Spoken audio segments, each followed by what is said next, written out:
अस्सलाम वालेकुम।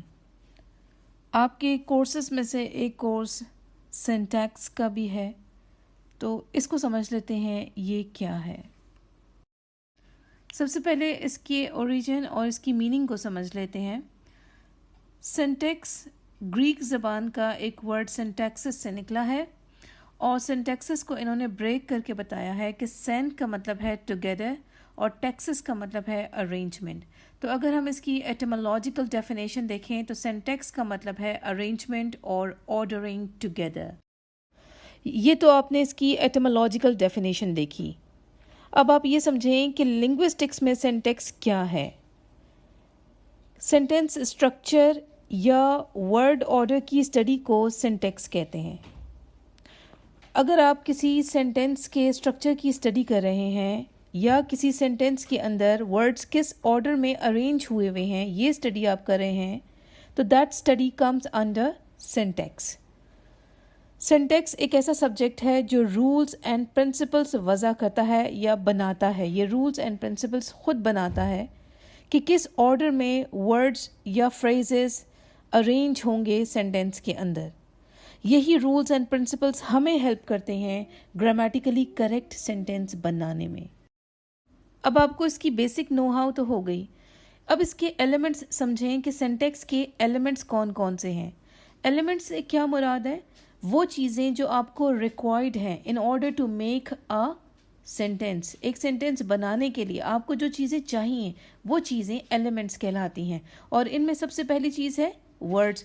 Obviously words के बगैर सेंटेंस बन ही नहीं सकता। एक सेंटेंस बनाने के लिए आपको सबसे पहली चीज़ क्या चाहिए होगी? वर्ड्स। फिर दूसरी चीज़ है फ्रेजेस। आपको एक सेंटेंस बनाने के लिए फ्रेजेस की भी ज़रूरत पड़ सकती है। फ्रेजेस क्या होते हैं? They are the group of words. ये ग्रुप ऑफ वर्ड्स होते हैं without subject verb combination. I will explain you these terms later, लेकिन इस वक्त आप सिर्फ इनको ये समझें कि ये सेंटेंस का सिंटैक्स के एलिमेंट्स में आते हैं। नेक्स्ट एलिमेंट है क्लॉजेस। अगर आप कॉम्प्लेक्स या कंपाउंड सेंटेंस बना रहे हैं तो उस सूरत में आपको क्लॉजेस की भी ज़रूरत पड़ सकती है। Clauses are the group of words that contain a subject and a verb. आप याद रखिएगा डिफरेंस ये कि फ्रेजेस भी ग्रुप ऑफ वर्ड्स होते हैं मगर उसमें सब्जेक्ट वर्ब कॉम्बिनेशन नहीं होता। क्लॉजेस भी ग्रुप ऑफ वर्ड्स होते हैं मगर इनके अंदर सब्जेक्ट भी होता है और वर्ब भी होता है। दे कैन बी इंडिपेंडेंट और डिपेंडेंट। ये डिपेंडेंट भी हो सकते हैं और इंडिपेंडेंट भी हो सकते हैं। अब ये क्या चीज़ें हैं? जैसे कि मैंने पहले भी कहा, I explain you these terms in detail letter. इस वक्त सिर्फ आप इनको यही समझें कि ये सिंटैक्स के they are the elements of syntax, right. Next है पार्ट्स ऑफ अ सेंटेंस। एक सेंटेंस के जो पार्ट्स होते हैं उनमें सब्जेक्ट है, प्रेडिकेट होता है, ऑब्जेक्ट डायरेक्ट और इनडायरेक्ट भी हो सकता है। ये भी एलिमेंट्स में कंसीडर किया जाता है। उसके बाद वर्ड ऑर्डर यानी कि अरेंजमेंट, कि सेंटेंस के अंदर किस ऑर्डर में वर्ड्स को अरेंज किया गया है, ये अरेंजमेंट कहलाती है। ये भी मैटर करता है और ये भी इसके एलिमेंट्स में से एक है। अगर अरेंजमेंट सही नहीं होगी तो सेंटेंस भी ग्रामेटिकली करेक्ट नहीं होगा। आपको पता है कि इंग्लिश का एक बेसिक सेंटेंस का ऑर्डर क्या है? Subject verb object. तो अगर आपने इसको आगे पीछे कर दिया, इसकी अरेंजमेंट सही ना की, तो वो आपका सेंटेंस भी ग्रामेटिकली करेक्ट नहीं होगा। नेक्स्ट एलिमेंट है अग्रीमेंट। जब आप सेंटेंस बनाएं तो आपका सब्जेक्ट और वर्ब एक दूसरे के साथ अग्री करने चाहिए। अब इसका क्या मतलब है? इसको आप सादी सी एक मिसाल से समझें कि अगर मैं सेंटेंस बनाती हूँ they dash running, they is running, they am running और दे आर रनिंग, इनमें से कौन सा वर्ब ऐसा है जो मेरे सब्जेक्ट के साथ अग्री कर रहा है? और उसे अग्री करने का मतलब ये है कि उसे ग्रामेटिकली करेक्ट बनाएगा। अगर मैं दे इज़ यूज़ करती हूँ तो ये भी गलत है, दे एम भी गलत है, दे आर अग्री कर रहा है मेरे सब्जेक्ट के साथ, मेरे थर्ड पर्सन प्लूरल के साथ। आपको पता है कि आर यूज़ करते हैं, तो दे आर दोनों एक दूसरे के साथ अग्री करते हैं, इसीलिए मेरा ये सेंटेंस यहाँ ग्रामेटिकली करेक्ट होगा। एक और सेंटेंस देखें।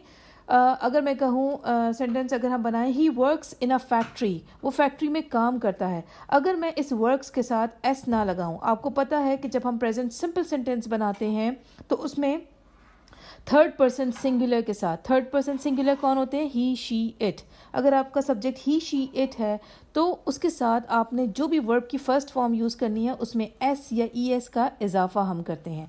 अगर मैं यहाँ एस या ई एस ना लगाऊं तो क्या मेरा वर्ब मेरे सब्जेक्ट के साथ अग्री करेगा? नहीं, मेरा वर्ब मेरे सब्जेक्ट के साथ अग्री नहीं करेगा, इसीलिए ये ग्रामेटिकली करेक्ट भी नहीं होगा। तो ग्रामेटिकली करेक्ट सेंटेंस क्या होना चाहिए? He works in a factory, उसमें एस आपने ऐड करना है।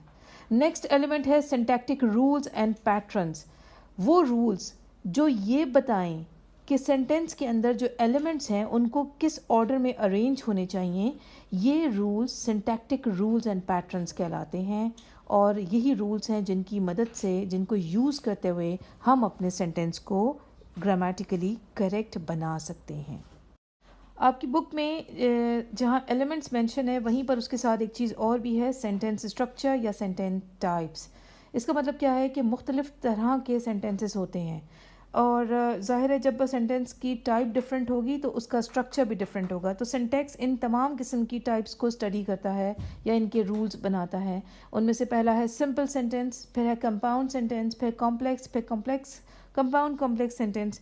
ये सारे इसकी टाइप्स है। तो आज के लिए मेरा ख्याल है इतना ही ठीक है। आपने ये देखा कि सिंटैक्स क्या है और दूसरा सिंटैक्स के एलिमेंट्स को हमने डिटेल से देखा।